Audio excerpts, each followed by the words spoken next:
Hello, তো ধর্মশালাতে কোথায় কোথায় ঘুরতে গেছিলাম সেটারই ভিডিও নিয়ে চলে এসেছি।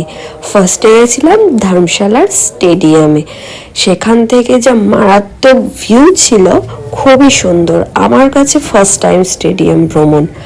তারপরে গেছিলাম একটা চার্চে ধর্মশালা। তারপরে গেছিলাম এই রোপওয়েতে। রোপওয়েতে বসে যেন মনটা শান্তি হয়ে গেছে। এই রাইডটা আমার কাছে সারা জীবন মনে থাকবে। যারা যারা ধর্মশালা যাবে অবশ্যই আর পুরো ধর্মশালা জুড়েই এত সুন্দর নেচার, তার তো কোনো কথাই হবে না। তারপর সন্ধেবেলা বেরিয়ে গেছিলাম ম্যাল রোডে। মার্কেটিং তো মাস্ট কোথাও ঘুরতে গেলে।